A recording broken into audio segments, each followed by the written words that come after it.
My son-in-law said, I only sit around watching soap operas. So I did, and stopped doing everything I used to do for them.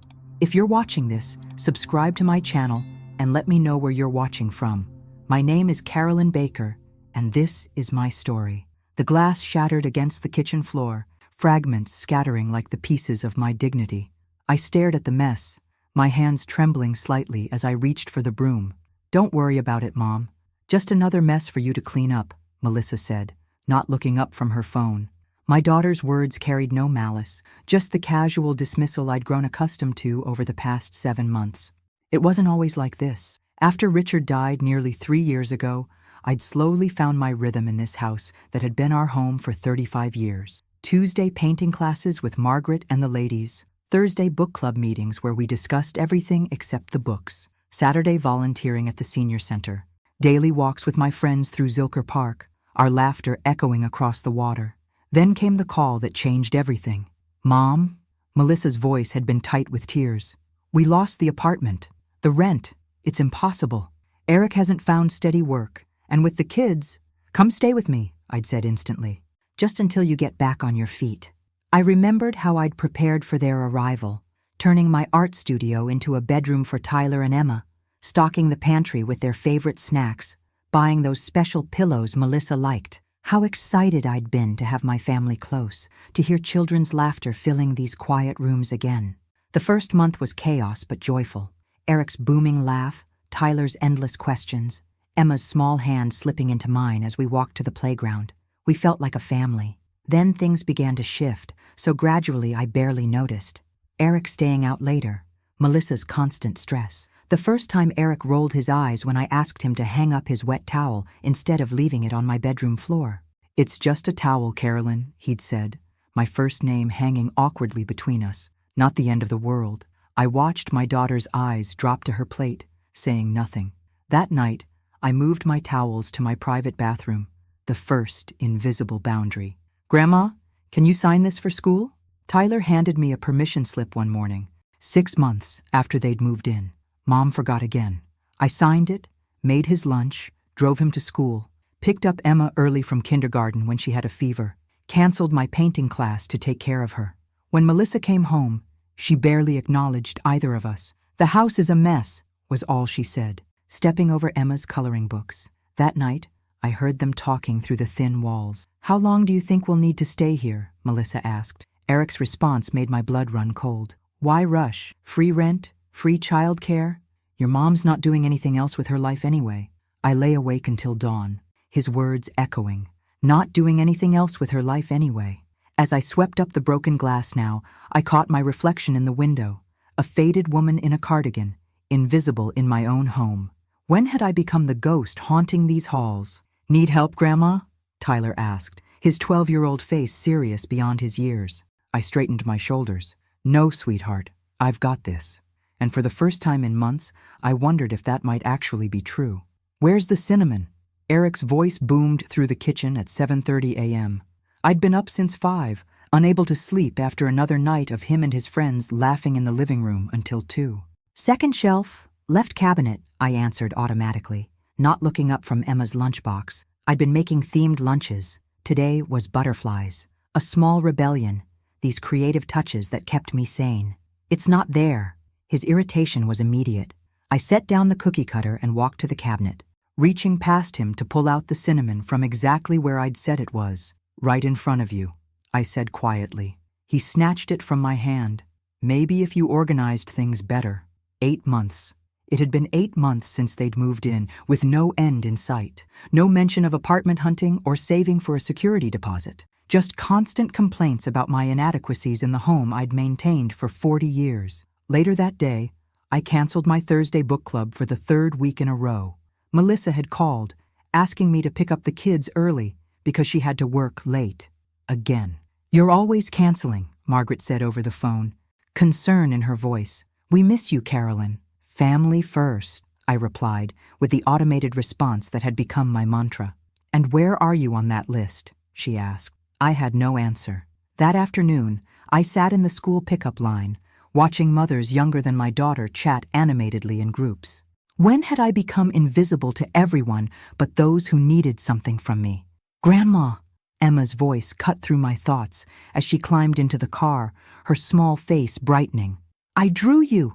She thrust a paper into my hands, a stick figure with gray hair and a too big smile. Teacher said to draw our hero. My throat tightened. It's beautiful, sweetheart. At home, Tyler slammed the door to his room while Emma watched cartoons. I started dinner. Eric liked it on the table at 6 sharp, though he rarely thanked me for cooking. What's eating him? I asked Emma, nodding toward Tyler's door. Dad said he couldn't go to Jason's birthday because you're too tired to drive him this weekend. She didn't look up from the TV. I stood frozen, wooden spoon dripping sauce onto the floor. I'd never been asked about Jason's birthday, never been given the chance to say yes. When Melissa arrived home at 7, late again, Eric was already complaining about the slightly overcooked chicken. I have things to do besides standing over a stove all day, I said, surprising myself with the edge in my voice. The table went silent. Melissa looked up, startled. Mom, we appreciate everything you do. You know that, right? But her eyes slid away too quickly. That night, I found Tyler sitting alone on the back porch, tossing pebbles into my neglected garden. I could have taken you to Jason's, I said, sitting beside him. He shrugged. Dad said you're too old to be driving kids around all weekend. Too old. The words stung worse than invisible. I thought of my friends at book club, many older than me, still driving, traveling, living. What do you think? I asked my grandson. He looked at me, really looked, his eyes so like Richard's. I think Dad's wrong about a lot of things. I placed my hand over his, this child who could still see me. Me too, Tyler. Me too. As we sat in silence, something long dormant flickered inside me. Not just anger, but resolve. I was disappearing, yes, but I wasn't gone yet. The manila envelope fell from Eric's briefcase as he rushed out one Tuesday morning. 9 months into their stay. He didn't notice, too busy barking into his phone about a lucrative opportunity. I picked it up, intending to set it on the counter for his return. That's when I saw the bank statement partially visible through the unsealed flap. The balance, $47,352.16, stopped me cold. Stopped. $47,000. Nearly $50,000 in a savings account, while they claimed they couldn't afford an apartment deposit. My hands trembled as I carefully pushed the envelope back into his briefcase, positioning it exactly as it had fallen. Then I sat at my kitchen table. Was it even mine anymore? And tried to breathe through the betrayal crushing my chest. That afternoon, I drove to the senior center for my volunteer shift with a new awareness. Every interaction seemed colored by the morning's discovery. You look like you've seen a ghost, said Ruth, my 80-year-old friend who supervised the center's library. Maybe I am the ghost, I replied. She studied me over her reading glasses. Spit it out, Carolyn. What's eating you? The story poured out. Melissa and Eric's arrival, the gradual takeover of my home, the slow erosion of my existence, and finally, the bank statement. They're using you, Ruth said bluntly. They're family, I countered automatically. Family doesn't treat family like the help. She closed the book she'd been cataloging. My daughter tried the same thing after my Harold passed. Thought she'd move in and take over. For my own good, she said. What did you do? Ruth's eyes twinkled. I got a boyfriend. Started salsa dancing. Told her I needed my privacy to entertain. She found her own place within a month. We laughed. But on the drive home, Ruth's words echoed. They're using you. I arrived to find Tyler sitting on the front steps, locked out. Nobody's home, he explained. Dad dropped us off but didn't leave a key. Where's Emma? Mrs. Roberts next door has her. He shrugged. I said I'd wait for you. Inside, I found a note on the counter. Kids home early. Teacher workday. Didn't you get my text? Had to go back to work. E looking at property. Pizza money on fridge. M. I checked my phone.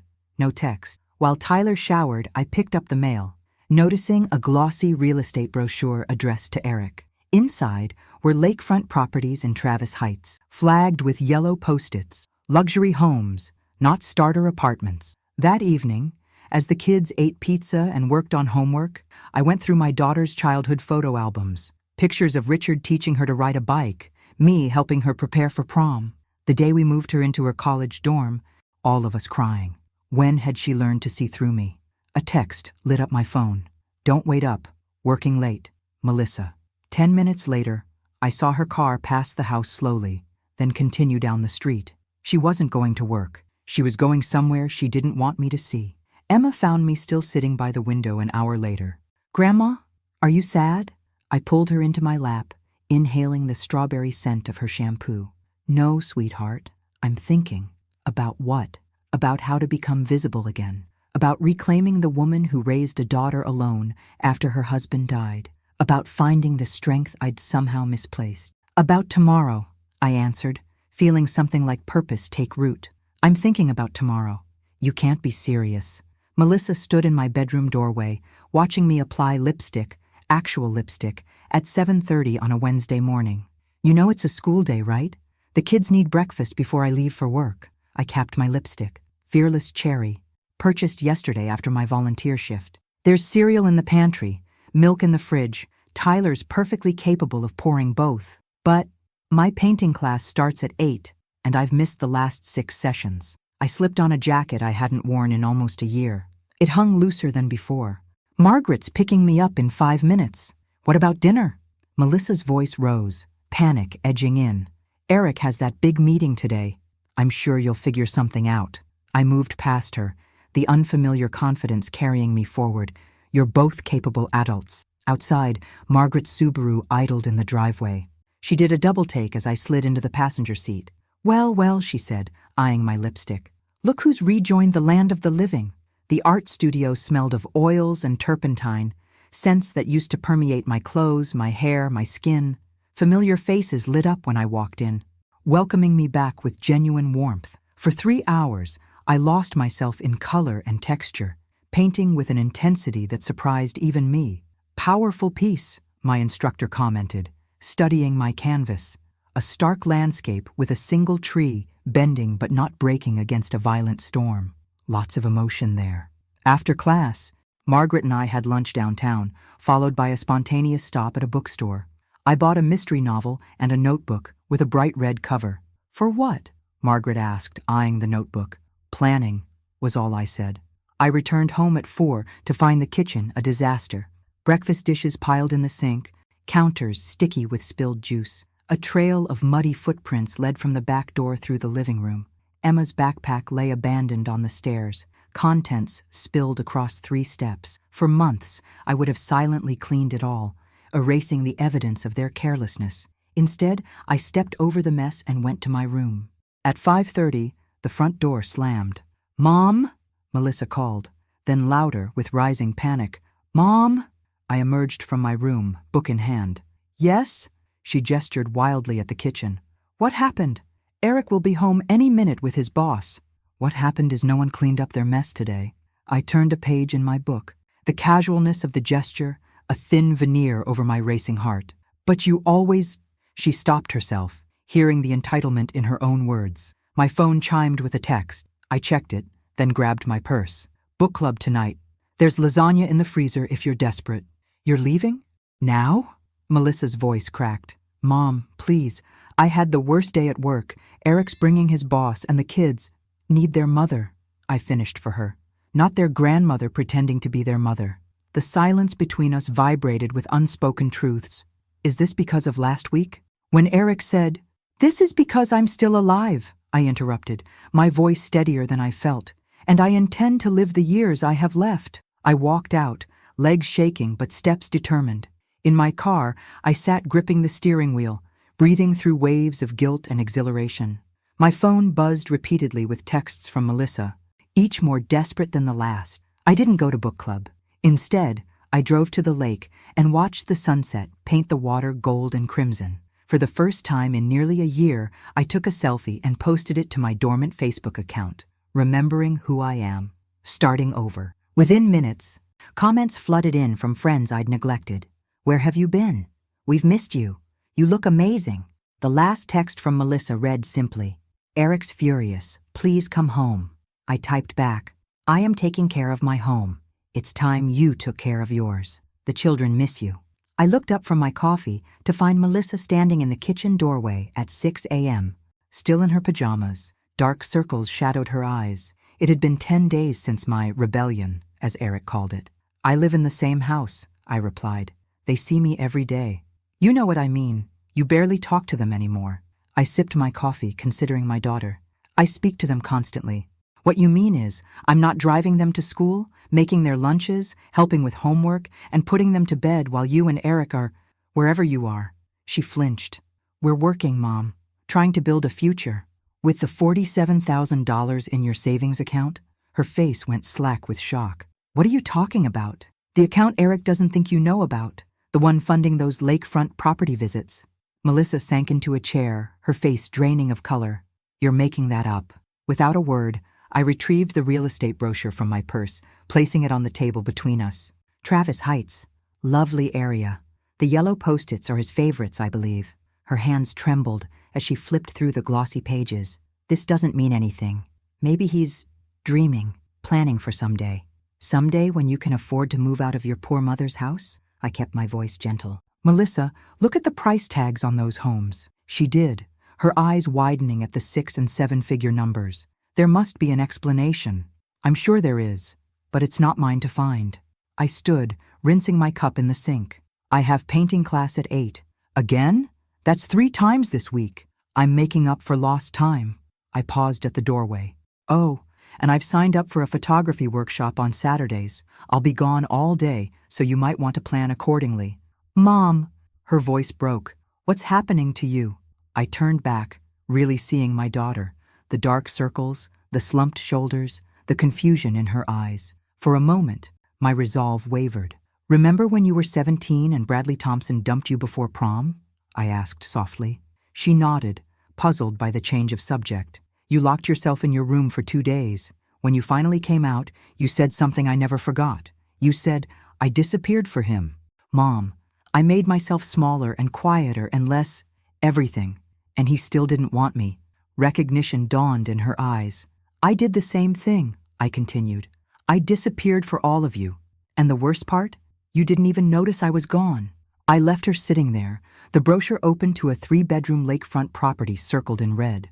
That afternoon, I returned from class to find Tyler waiting for me on the porch steps. Dad and Mom are fighting, he said without preamble, about money and some house by the lake. I sat beside him, our shoulders touching. I'm sorry you had to hear that. Dad said some pretty bad words about you. His eyes, so like Richard's, met mine. He called you a meddling old... I can imagine, I interrupted gently. How do you feel about all this? He considered the question with a seriousness that made my heart ache. I think Dad lies a lot, and Mom lets him. Out of the mouths of babes. Are you going to make us leave? He asked, fear edging his voice. I put my arm around him, this child caught in the crossfire. I'm not making anyone do anything, Tyler. I'm just asking the adults in this house to be honest, with me, with each other, and with themselves. But we'll still see you, right? If we move? The vulnerability in his question nearly broke me. Of course. I'm still your grandmother. That doesn't change, no matter where you live. That evening, Eric didn't come home for dinner. Melissa moved through the house like a ghost, checking her phone obsessively. At 8, she received a text that made her face crumple. He's staying at a friend's tonight, she said woodenly. Says he needs space to think. I nodded, saying nothing. After the children were in bed, she found me in my newly reclaimed art studio, unpacking materials I'd stored away when they moved in. How did you know? She asked from the doorway. About the account? The property? I set down a box of charcoals. I didn't. Not for certain. But I've had a year to watch patterns emerge. She crossed her arms tightly, as if holding herself together. What should I do? For the first time in months, my daughter was looking at me, really looking, and asking for my wisdom. Not my service, not my sacrifice, my wisdom. That, I said quietly, is entirely up to you. You've lost weight, Margaret observed over lunch, studying me across our corner table at Magnolia Cafe. And you're sitting differently. Differently how? I asked, though I knew. The previous evening, I'd noticed it myself in the bathroom mirror. My shoulders no longer curved inward. My chin no longer dipped toward my chest. Small changes, invisible to most, but to me, they represented mountains moved. Like you've remembered you have a spine, she replied with characteristic bluntness. Now spill. What's happening with the house guests from hell? I told her about the confrontation with Melissa, the property brochure, Eric's absence for the past 3 nights, and the strange, tense limbo that had descended over my house. He'll come back with some grand explanation, I predicted, pushing my salad around my plate. Men like Eric always do. And Melissa will believe him, Margaret added. Maybe. I wasn't so sure anymore. Something had shifted in my daughter's eyes when she'd seen those circled properties, like scales falling away. But I won't be there to witness it. Margaret's eyebrows shot up. You're kicking them out? No. I smiled, feeling the weight of my decision. I'm taking a vacation. 2 weeks earlier, I'd booked a 10-day photography retreat in Santa Fe, something I'd dreamed of for years but always found reasons to postpone. No more postponing. They'll fall apart without you, Margaret warned. That's not my responsibility anymore. Margaret frowned. But isn't this terrible timing, with everything so volatile at home? That's exactly why it's the perfect timing, I replied. As long as I'm there, they'll rely on me to step in, to fix things, to be the safety net. They need to figure this out themselves. Tough love, she nodded, understanding dawning. It's not an escape. It's a strategy. Precisely. When I returned home, the house was quiet except for muffled voices from the kitchen. I followed the sound to find Melissa and Eric sitting across from each other at the table, tension vibrating between them. They fell silent when I appeared, Eric's face hardening into the mask of charming confidence he'd perfected. Carolyn, perfect timing. We were just discussing some exciting news. I set my purse on the counter. Oh? I've been offered a fantastic opportunity, he continued smoothly. A partnership track at a boutique firm in Houston. Great salary, benefits, the works. That's why I've been working so much, he added, his eyes never quite meeting mine. Interviewing, preparing. I wanted it to be a surprise when everything was finalized. Melissa's gaze remained fixed on her hands. And the savings account? I asked quietly. The property viewings? His smile faltered only slightly. Investment opportunities, building our nest egg for the future. I was going to tell Melissa once everything was confirmed, make it a big surprise. You know how I like grand gestures. And now? I kept my voice neutral. Now we're discussing our options. He reached across the table for Melissa's hand, but she didn't reciprocate. Houston could be a fresh start for all of us. All of us? I echoed. Well, the housing market there is much more affordable. We could get a place with a mother-in-law suite for you. Keep the family together. The audacity nearly took my breath away. That's very thoughtful, I said, amazed at my own calm.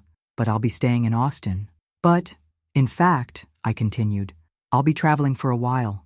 I've booked a photography retreat in Santa Fe. I leave Saturday. This Saturday? Melissa spoke for the first time. Her voice small. For how long? 10 days. Eric's mask slipped, panic flashing across his features. Who's going to watch the kids? Drive them to activities? Melissa can't take time off right now, and I'll be commuting to Houston. I'm sure you'll figure it out. I echoed my own words from weeks earlier. You're both capable adults. That night, a soft knock came at my bedroom door as I packed. Melissa entered, looking younger somehow in her old college sweatshirt. He lied about the job offer, she said without preamble. There is no firm in Houston. I folded another shirt into my suitcase. I'm sorry. Don't be. It's not your fault I married a liar.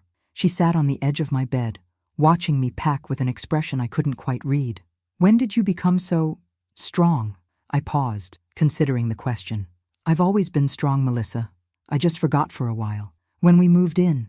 Before that, I sat beside her. After your father died, I think I started disappearing by inches. You moving in just accelerated the process. She nodded slowly. And now you're going to Santa Fe. I am. What about us? I took her hand, feeling the bones of it, so like my own. What about you, Melissa? What do you want? For a long moment, she didn't answer. Then, so softly I almost didn't hear, I want to be strong too. I squeezed her hand. Then start by standing up. Santa Fe embraced me with light so pure it seemed to vibrate. For 10 days, I lost myself in photography, in new friendships, in the joy of learning something simply because it fascinated me. I hiked canyon trails with people who didn't know me as someone's mother or grandmother, just as Carolyn, a woman with a good eye and a steady hand. I barely checked my phone, but when I did, the evidence of chaos back home was clear. Texts from Melissa ranged from practical questions, where do you keep the extra light bulbs, to emotional outbursts. Eric says this is all your fault. Tyler sent daily updates about school and Emma, small missives that warmed my heart. Eric didn't contact me at all. On my 8th day away, a text from Margaret jolted me from my desert reverie. Eric moved most of his stuff out yesterday. Melissa called me crying. You might want to check in. I found a quiet corner of the hotel lobby and called my daughter. He's gone, she said without greeting, her voice raw. Said he couldn't handle the new dynamic anymore. Where did he go? A friend's place, or so he says. Bitterness edged her words. I found bank statements, Mom. Multiple accounts I never knew about. Credit cards in his name only. He's been planning something for months. My heart ached for her, even as a small voice whispered, "Good riddance." "What do you need from me?" I asked instead. Silence stretched between us. Finally, she said, "Nothing. That's why I didn't call. We're managing. The kids and I, we're figuring it out." Pride swelled in my chest. "I'm glad to hear that. But we should talk when you get back. About our living situation." "Yes," I agreed. "We should." When I returned home 2 days later, the house felt different, cleaner, quieter, but also somehow lighter. Tyler and Emma tackled me with hugs at the door, chattering about their adventures in my absence.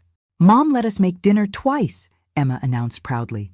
"I cracked the eggs all by myself. And we've been taking the bus to school," Tyler added, his chest puffing with newfound independence. Melissa hung back, watching our reunion with an expression caught between exhaustion and resolve. Later, after the children were in bed, she joined me on the back porch where I sat reviewing my Santa Fe photographs. "These are beautiful," she said, scrolling through images of mesas and mountains, weathered faces, and adobe walls. "You're really talented, Mom." "Thank you." I accepted the compliment without deflection. Another small victory. "So," she began, setting down my camera, "Eric wants to sell the house." "What house?" "This house. Your house." She twisted her wedding ring, still on her finger, I noticed. "He says since Dad left it to both of us in the will, he has a right to half the value as my husband." The calculated cruelty of it stole my breath. Richard had indeed left the house to both of us, but with the explicit understanding that it would remain my home for as long as I lived. "He can't do that," I said once I found my voice. "He's hired a lawyer." She met my eyes directly. "I told him to go to hell." The fierceness in her voice, so unlike the daughter who had tiptoed around Eric's moods for years, startled a laugh from me. "Good for you." "I mean it, Mom. I'm done. With his lies, his manipulation, all of it." She took a deep breath. "But that means I need to figure out what's next for me and the kids. We can't stay here forever." "Why not?" The question surprised us both. "Because it's your house." "It's a big house," I said slowly, an idea forming. "Too big for just me, honestly, but maybe not too big for a family." "What are you saying?" "I'm saying maybe we could make an arrangement. A real one, with clear boundaries and expectations. You and the kids take the upstairs.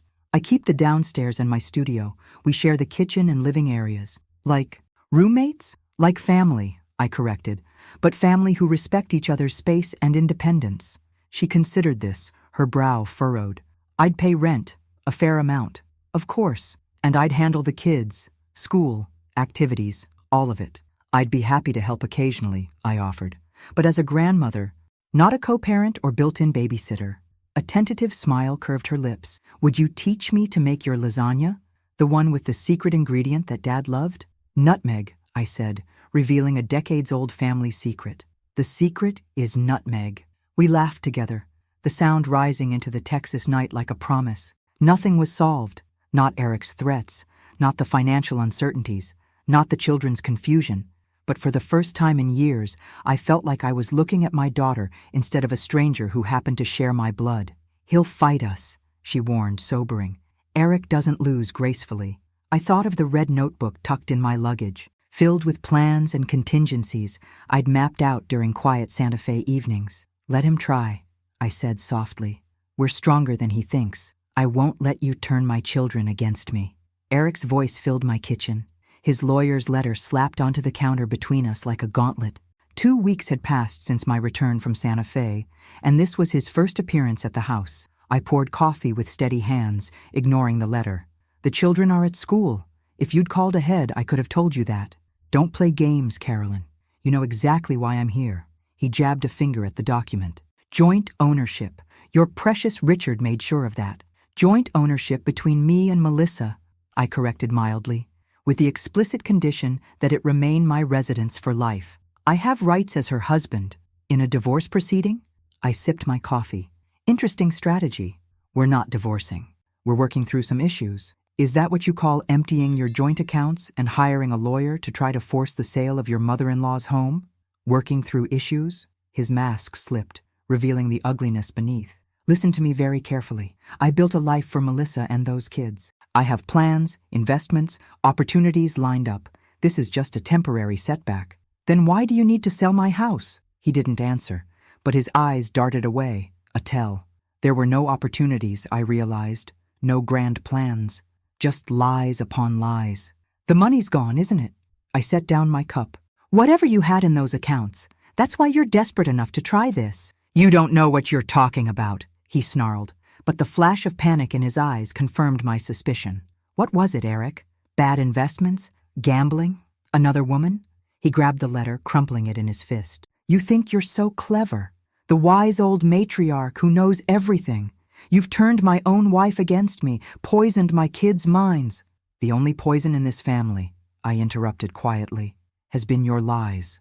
The back door opened before he could respond. Melissa entered, freezing when she saw her husband. What are you doing here? She asked, her voice admirably steady. Trying to talk sense into your mother. He shifted instantly, his tone softening. Baby, we need to discuss this as a family. These lawyers, these threats, this isn't us. What threats? She looked between us, confused. I gestured to the crumpled letter in his hand.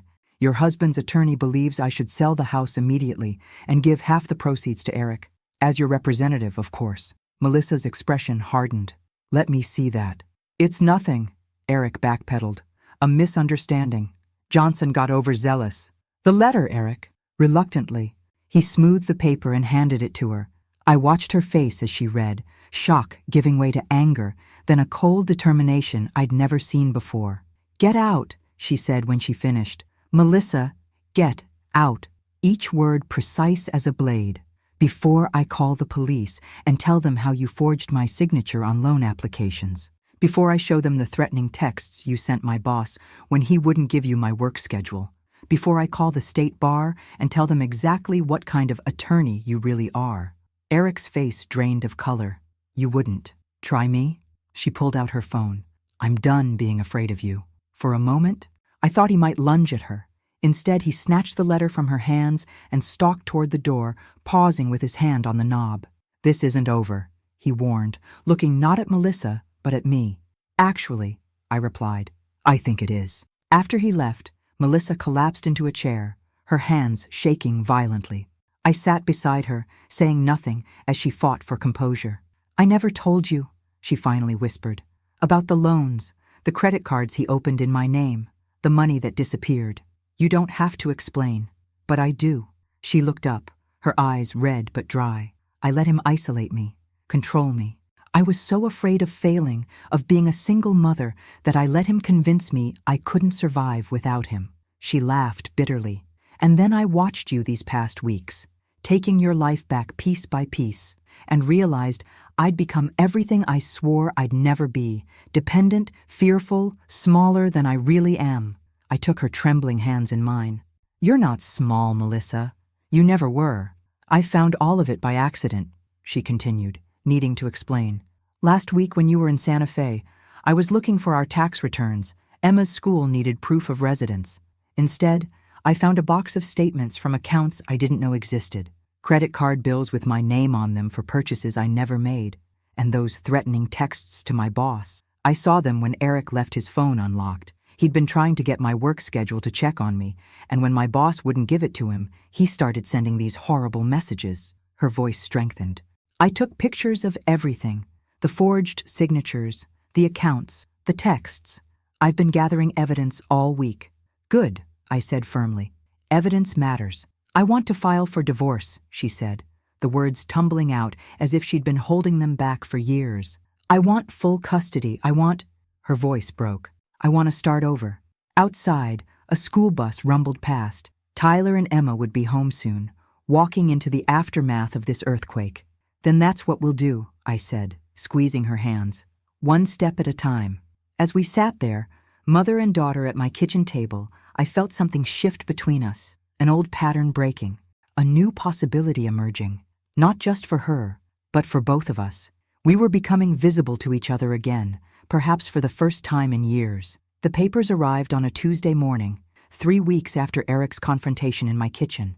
Divorce filings, custody petitions, financial disclosure forms, a paper trail documenting the implosion of my daughter's marriage. "He's contesting everything," Melissa said that evening, spreading the documents across my dining room table like battle plans. "Custody, support, division of assets." "Of course he is," I replied, studying the name of his attorney. "Thomas Grayson. Expensive choice. How would you know that?" I smiled faintly. "I've been doing my research." Indeed, I'd spent hours at the public library, learning everything I could about divorce law in Texas, about financial discovery, about how men like Eric operated when cornered. The red notebook was now filled with names, dates, strategies, no longer just for my situation, but for Melissa's as well. The next day, Eric's campaign escalated. First came the calls to Melissa's workplace, complaints that painted her as unstable, unreliable. Then the sudden cancellations of the children's extracurricular activities, karate for Tyler, ballet for Emma, with claims that their mother doesn't want them participating anymore. Most disturbing were the wellness checks from police officers, responding to anonymous concerns about the children's welfare. "He's trying to build a case that I'm an unfit mother," Melissa realized after the second police visit. "Yes," I agreed, "and he's using the children as weapons." That night, Tyler appeared in my studio doorway past midnight, his lanky frame silhouetted against the hallway light. "Grandma, are you awake?" I set aside my camera. I'd been organizing my Santa Fe photos for an upcoming community center exhibition. "I am now. What's wrong, sweetheart?" He shuffled in, suddenly looking much younger than his 12 years. "Dad keeps calling me, asking questions about Mom, about what she does, if she cries a lot, if she has visitors." My blood ran cold. "What did you tell him?" "Nothing." He twisted the hem of his t-shirt, but he said if I help him, he'll make sure I live with him after the divorce, that I can have my own room and a PlayStation 5. I patted the space beside me on the small love seat. When he sat, I put my arm around his shoulders, feeling their too adult tension. "Your father is scared right now," I said carefully. "When people are scared, they sometimes do things they wouldn't normally do. Is Mom going to lose us?" His voice cracked on the question. "No," I said firmly, "but it might get harder before it gets better." It did get harder. The following week brought escalating tactics. Eric, coincidentally, appearing at school events, creating scenes that embarrassed the children, late-night phone calls that left Melissa in tears, and finally, a formal accusation that Melissa was alienating the children from their father with my assistance. "We need a plan," I told Melissa after yet another police visit. "A counter-strategy." "I'm trying," she said wearily. "My lawyer says to document everything, but it's not enough. He's always one step ahead." I thought of the red notebook, of my quiet research, of the patterns I'd observed in Eric's behavior over the past year. "There's something we haven't tried," I said slowly. "What?" "The truth." The next day, I called Margaret and 3 other friends who had witnessed Eric's behavior at social gatherings over the years. I contacted neighbors who had seen his erratic comings and goings, heard his late-night arguments. I reached out to Tyler's former baseball coach, who had witnessed Eric's inappropriate competitiveness and verbal abuse during games. Most importantly, I called Ruth from the senior center, whose close friend was married to Officer James Wilson, who had responded to one of the wellness checks at our home. "Ruth, I need your help." I explained the situation, the harassment, the intimidation tactics. Ruth didn't hesitate. "I'll talk to Sandra. Her husband's seen this kind of thing before. He works in the domestic disturbance unit. He might have some advice about how to handle this officially." 2 days later, Ruth called back. "Sandra spoke with James. He says this is classic harassment and intimidation. Your daughter needs to file for a restraining order, and she needs to do it yesterday. He's willing to make a statement about the suspicious nature of those welfare checks if needed." When Melissa hesitated, "It will only make him angrier," I showed her my red notebook, open to a page titled Eric's Patterns. "Look at this," I said, pointing to the documented incidents. "The escalation is predictable. It's not going to stop on its own." 2 days later, with trembling hands but resolute eyes, Melissa filed for an emergency protective order. The evidence we'd gathered, witness statements, phone records, documented incidents, created a compelling case. "We have a hearing date," she announced, returning from her lawyer's office. "Next Tuesday." That weekend, the most vicious attack yet. An email to my entire contact list, friends, family, former colleagues, containing fabricated concerns about my mental health, suggesting early onset dementia and manipulation by my daughter. "He's trying to discredit you before the hearing," Melissa realized, horrified as messages of concern flooded my phone. I read the email again, noting the desperate tone beneath the calculated cruelty. "Yes," I agreed, "but he's made a critical mistake." "What's that?" I smiled grimly. "He's assumed I'm still invisible." The courtroom felt smaller than I'd imagined, intimate enough that I could see the sweat beading on Eric's upper lip as he sat beside his attorney, a man whose expensive suit couldn't disguise the slight shabbiness of his briefcase. Across the aisle, Melissa sat with her lawyer, Sarah Chen, a woman whose quiet competence had impressed me from our first meeting. I sat directly behind my daughter, close enough to touch her shoulder when she trembled, as Eric's attorney portrayed her as unstable, manipulative, and under the undue influence of her increasingly erratic mother. "Mrs. Baker has exhibited concerning behaviors," the lawyer intoned, referring to me as if I weren't present. "Sudden personality changes, paranoid accusations, interference in her daughter's marriage, all potential indicators of cognitive decline."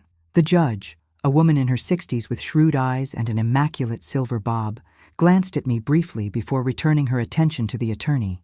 "And your client's qualifications to diagnose cognitive conditions are—" A small ripple of tension passed through the courtroom. When our turn came, Sarah Chen approached the bench with calm precision. "Your Honor, rather than offering speculative assessments of Mrs. Baker's mental state, we'd like to present documented evidence of a pattern of harassment and financial manipulation by Mr. Lawson."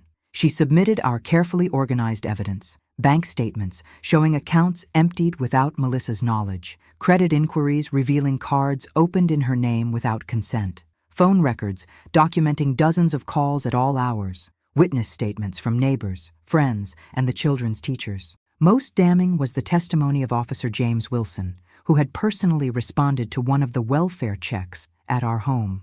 "In my professional opinion," he stated, "these calls were consistent with a pattern of harassment and appeared to be designed to create a record that could be used in custody proceedings. I noticed no concerns for the children's safety during my visit. Quite the opposite. They appeared well cared for in a stable environment. Throughout the proceedings, I felt Eric's gaze burning into me. When I finally met his eyes, the hatred there was naked and raw, but beneath it, I recognized something else: fear. For perhaps the first time, Eric Lawson was facing a situation he couldn't charm, manipulate, or bully his way out of. When the judge granted the protective order, prohibiting Eric from coming within 500 feet of Melissa, the children, or our home for 90 days, his composure finally cracked. "This is a farce," he shouted, rising from his seat.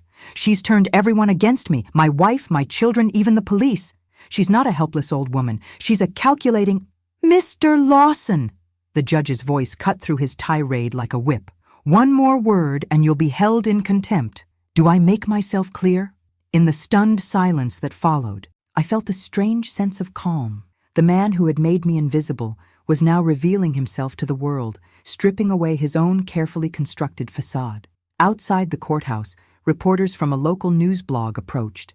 Apparently, the case had attracted attention after Eric's mass email raised concerns of elder exploitation. "Mrs. Baker," a young woman called, "do you have any response to your son-in-law's claims about your mental health?" Before I could answer, Melissa stepped forward, her arm linked protectively through mine.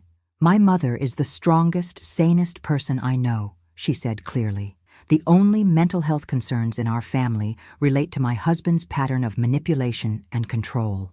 The reporter's eyebrows rose. Strong words. "Truth usually is," I replied. As we walked to the car, Margaret appeared, having watched the proceedings from the back of the courtroom.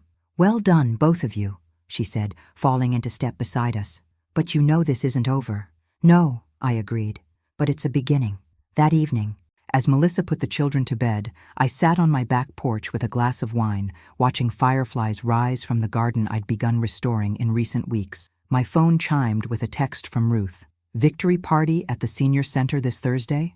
I smiled, typing back. Wouldn't miss it. Another chime, this one from an unknown number.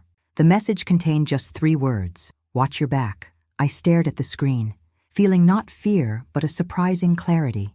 I saved the message, added it to my growing file of evidence, then blocked the number.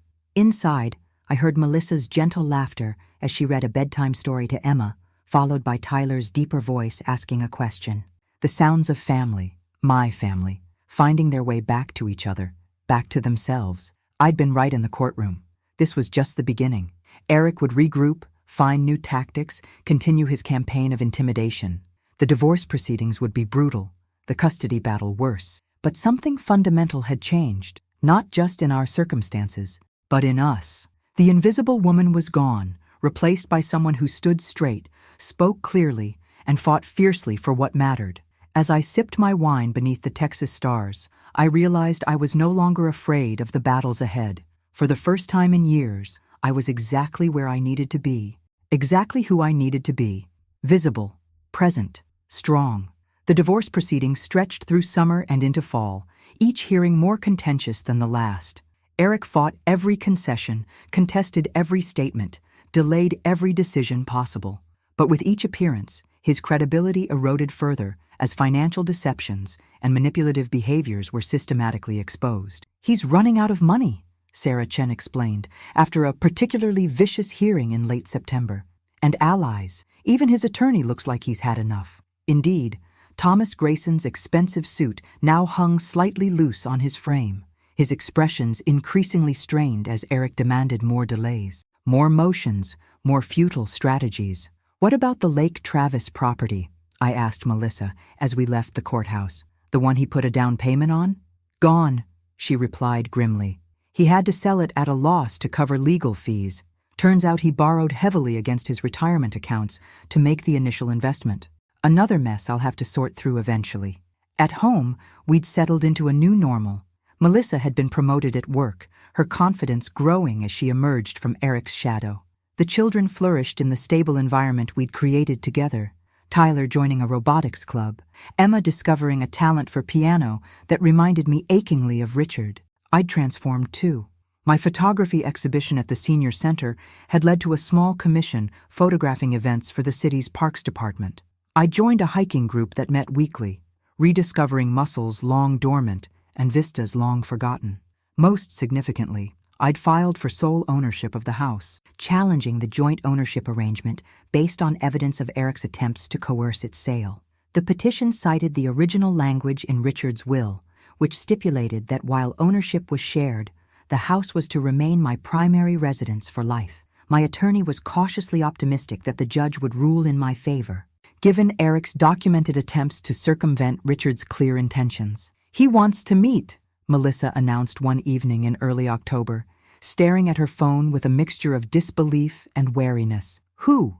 Eric? I looked up from the photo editing I was doing at the kitchen table. She nodded. Says he wants to discuss a settlement, end this unnecessary conflict, and focus on what's best for the children. What does Sarah say? That it could be legitimate. He's nearly broke, according to her sources, or it could be another manipulation tactic. Melissa set down her phone. She says if I agree, it should be in a public place with my attorney present. And what do you want? She considered the question, a habit she'd developed over these months of reclaiming her autonomy. I want it over, she said finally, but not at any cost. The meeting was arranged for the following Saturday at a coffee shop downtown. I stayed home with the children, trying to distract them, and myself, with a baking project that left the kitchen dusted with flour and smelling of cinnamon.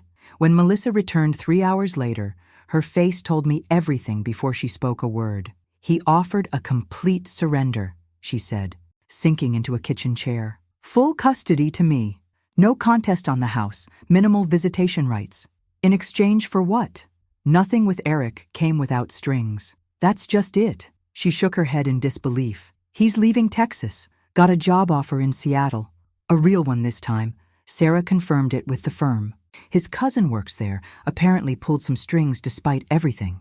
I waited, sensing there was more. He has conditions, of course. He wants to be portrayed as the reasonable one who's sacrificing for his family. He wants the kids to know he fought for them, but is doing what's best by giving them stability.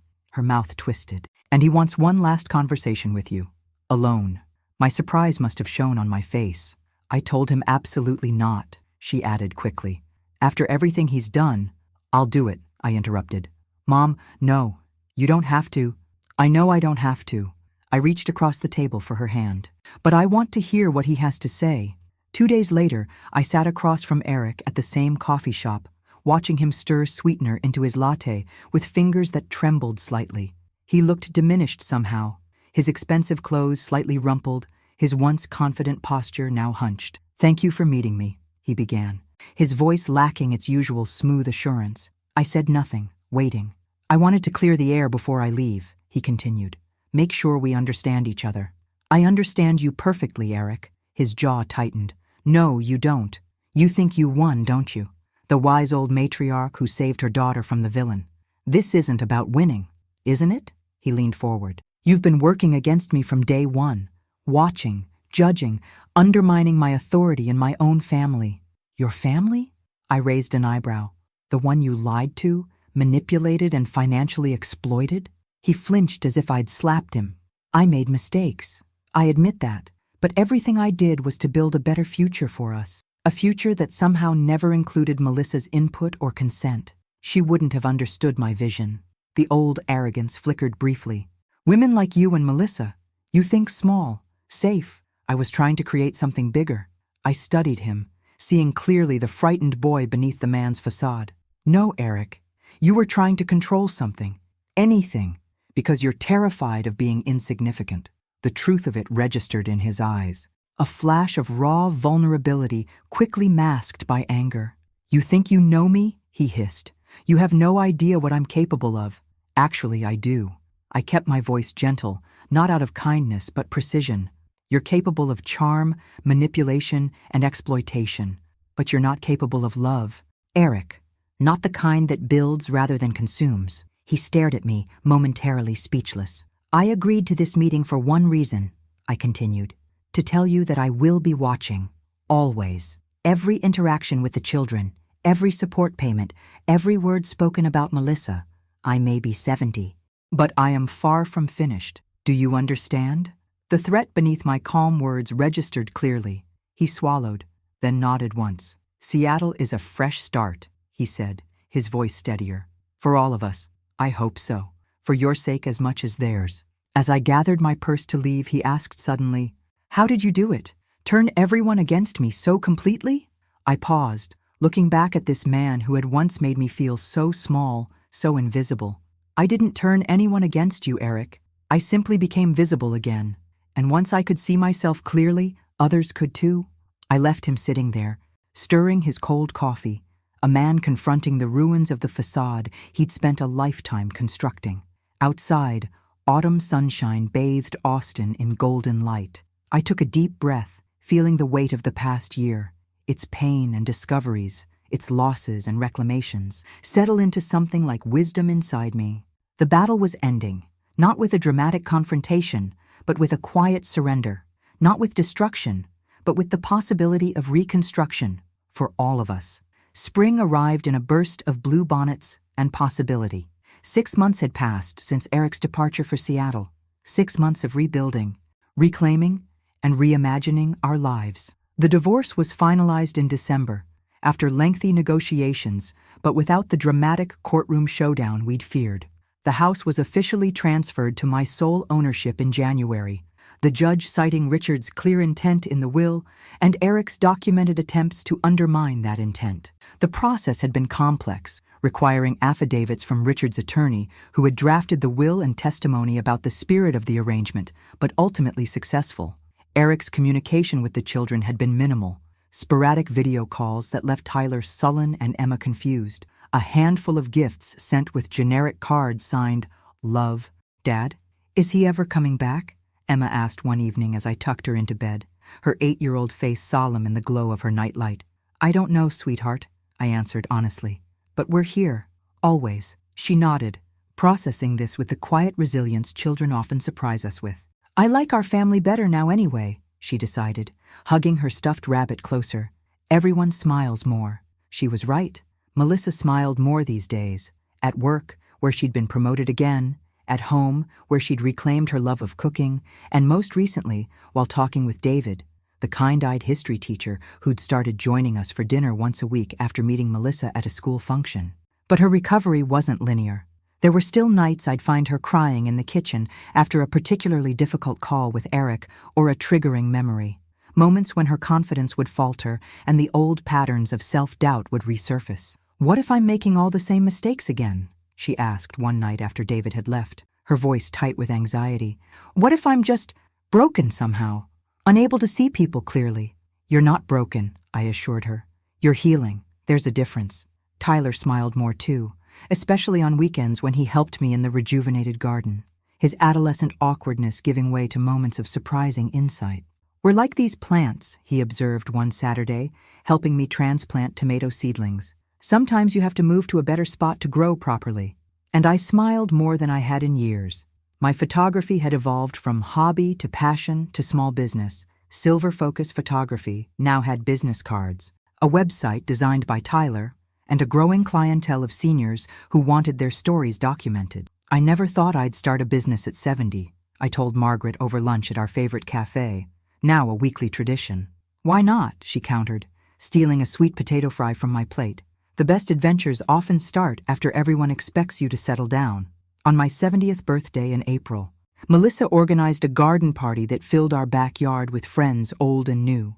Ruth came with her new gentleman friend, a retired jazz musician who kept us entertained with stories of his touring days. Margaret brought her adult children, who presented me with a professional camera bag embroidered with "The Invisible Woman" in silver thread, an inside joke that had evolved from pain to power. As twilight softened the edges of the day, Melissa gathered everyone for a toast. "To my mother," she said, her voice steady and strong, "who taught me that it's never too late to become who you're meant to be."